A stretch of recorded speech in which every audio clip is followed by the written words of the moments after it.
이건 이제 금요일 차트이긴 한데 이게 조금 빠져가지고 이제 485불 정도에 마감이 됐더라고요, 금요일 날.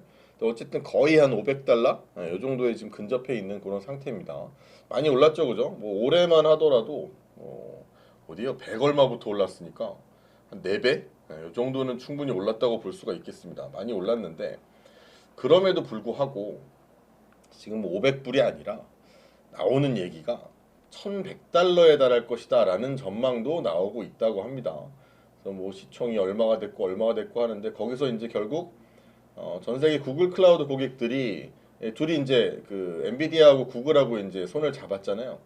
그 파트너십을 체결했다는 소식으로 인해서 전 세계 그 많은 구글 클라우드 고객이 엔비디아의 생성형 AI 기술을 사용해 슈퍼컴퓨터를 더 쉽게 실행할 수 있도록 하는데 협력하기로 합의했다. 요게 이제 엔비디아에게 아주 큰 호평을 요즘 또 기대감을 가져오고 있는 상태인데 이게 다 이제 AI 산업에 대한 사실은 기대감이죠, 그죠? 그래서 엔비디아가 만약에 꺾이지 않는다면 AI를 대표하는 지금 기업이니까 그들의 실적이 꺾이지 않는다라는 건 결국은 AI 산업이 간다는 뜻이고요. AI 산업이 유지가 된다는 뜻이고 그 AI 산업이 유지가 된다라는 건 관련된 섹터들로 비슷한 흐름을 볼 수 있다는 거고 우리가 가장 큰 관심을 갖고 있는 반도체 쪽에도 관심을 가지셔야 된다라는 이야기인데 그걸 어디서 볼 수 있냐면 일단 뭐 실적이 받쳐줘야 될 텐데 먼저 이 COWS라는 거, 이 COWOS가 뭐냐면 요거는 이제 그 칩온 웨이퍼 온 서브스트레이트라고 하는데 요건 좀 이따 설명드리기로 하고 어쨌든 요거 이제 패키징이에요. 좀 진일보된 좀 어드밴스드 패키징 기술인데 좀 좋은 겁니다. 좋은 거고. 근데 이게 이제 TSMC를 비롯해 가지고 엔비디아 역시 이 캐파가 점점 올라가고 있는 그런 상태입니다. 그러니까 잘 될 거라는 뜻입니다. 그죠? 캐파가 올라간다라는 건 이 산업이 커지겠다라는 뜻일 거고 엔비디아도 그러고 TSMC도 그러고 이런 거에 대해서 계속 기대감을 가지고 회사에서도 집중을 더 하고 있다라고 보면 되겠죠. 그죠? 그리고 패키징 중에서 좀 좋은 거다라고 하니까 좀 더 비쌉니다. 비싸고 가치가 있는 거라고 생각해 주시면 될 것 같아요. 근데 물론 이게 뭐 추정치이긴 하지만 22년 초부터 그래서 요 언저리부터 해서 24년 내년 말까지 여기까지를 살펴보시면 뭐 정확치는 않지만 대충 한 4배 정도 캐파를 키우는 정도 수준으로 굉장히 빠른 확장성을 보이고 있습니다. 그리고 말씀드렸던 이 COWS라는 거는 뭐냐면 말했듯이 칩 온 웨이퍼 온 서브스트레이트라는 겁니다. 서브스트레이트라고 하면은 뭐 물질 뭐 이렇게 생각하시면 됩니다. 물질 뭐 이런 건데 이게 이제 또 하나의 그냥 패키징 방식이라고 보시면 되는데 뭐 그냥 좋은 겁니다. 좋은 패키징 방식이다. 근데 뭐 대충 설명을 드리자면 이걸 자세하게 아실 필요는 없습니다. 이 COWS라는 거는 그러니까 우리가 IT 기기에서 보면 뭐 두뇌 역할이라고 해야 되나? 두뇌 역할을 하는 그런 뭐 CPU가 있고요. 또 뭐 그래픽이 결합이 되어 있는 뭐 GPU라는 게 있고요. 그죠?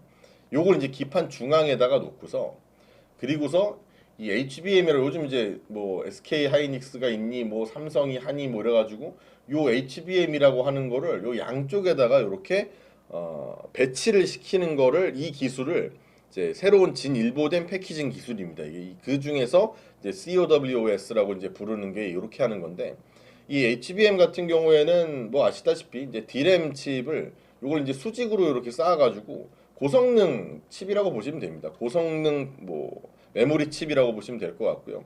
이런 방식으로 패키징을 하면 좋은 점이 뭐냐라고 하니 뭐 이렇게 하면 이제 트랜지스터 수도 늘어나고 용량도 더 커지고 그 서버를 구축하는데 심지어 드는 비용도 줄고 전력 소모도 줄고 이런다는 거예요. 그러니까 너무 어떻게 보면 좋은 거죠. 되게 효율도 좋고 능력도 좋아지는데 드는 전기는 적어지고 이게 의외로 이게 이제 뭐 서버 이런 데 많이 들어가잖아요. 근데 항상 이 서버들의 문제는 전기가 많이 든다라는 거거든요. 물론 이 전기값보다는 더 버니까 하겠지만 전기값이 결국은 큰 비용으로 자리를 잡는데 이 전기가 적게 쓰여진다라는 건 한 10% 정도 적게 쓰여진다고 합니다. 이 COWS 방식을 따르게 되면 그렇다면 안 할 이유도 없는 거고 계속 이 당연하게도 이걸 만드는 캐파의 추정치가 점점 많아지고 상향 조정되고 있다라는 거거든요.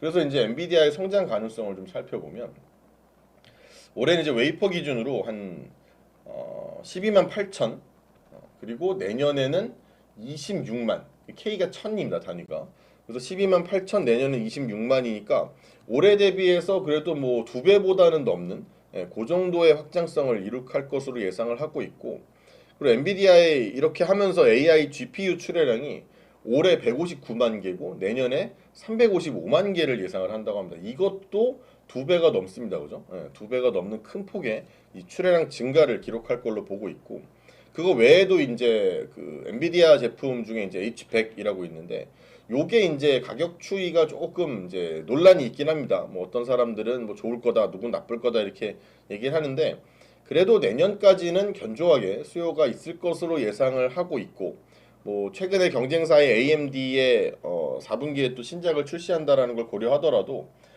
하드웨어나 사실 뭐 AMD 거나 뭐 엔비디아 거나 봤을 때 하드웨어도 다르고 언어 생태계적인 어떤 결정력 좀 경쟁력의 어떤 차이가 좀 있기 때문에 이 엔비디아의 H100이 그렇게 뭐 판가가 극적으로 아주 꺾여가지고 이 시장에서 엔비디아의 파이 이제 그 벌어가는 돈 자체가 확 줄어들고 요럴 가능성은 좀 별로 없지 않을까라고 판단하고 있습니다. 그리고 또 금년에 이 A100이란 게 있고 H100이란 게 있는데 요게 지금 A100은 3 그리고 H100이 7 요렇게 이제가 지금 올해 수준이라면 내년에는 요쪽이 더 많아질 것 같아요. 그래서 더 이게 더 비싸거든요.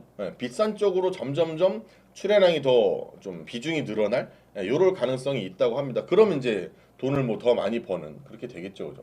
그래서 엔비디아의 데이터 센터 부문에 이 매출 추이를 살펴보시면 이 COWOS의 캐파도 확대가 되고 또 엔비디아의 출하량이 또 늘어나고 그 제품의 평균 단가가 크게 꺾이지 않는다라는 걸 고려를 했을 때 다음 분기에 엔비디아 데이터 센터의 매출 부분이 약 요번에도 보면은 한 130억 달러? 요 정도가 될 걸로 예상을 하고 있고, 연간으로 보면은 한 424억 달러 정도를 기록할 걸로 예상을 하고 있습니다. 그리고 내년에는 출하량이 더 높아져 가지고 올해가 전체를 이렇게 따졌을 때 23년이 여기까지니까 따지면 요게 이제 424억 달러를 기록할 걸로 예상을 하고 있는데 내년은 더 많죠. 그죠? 그냥 눈으로 딱 봐도 이게 2배가 넘는 또 911억 달러까지를 전망을 하고 있습니다. 그래서 엔비디아 실적이 내년까지 계속 큰 폭으로 성장할 걸로 예상을 하고 중간중간에 어닝 서프라이즈도 또 나오지 않을까, 그럴 확률도 좀 높지 않을까라고들 예상하고 있습니다.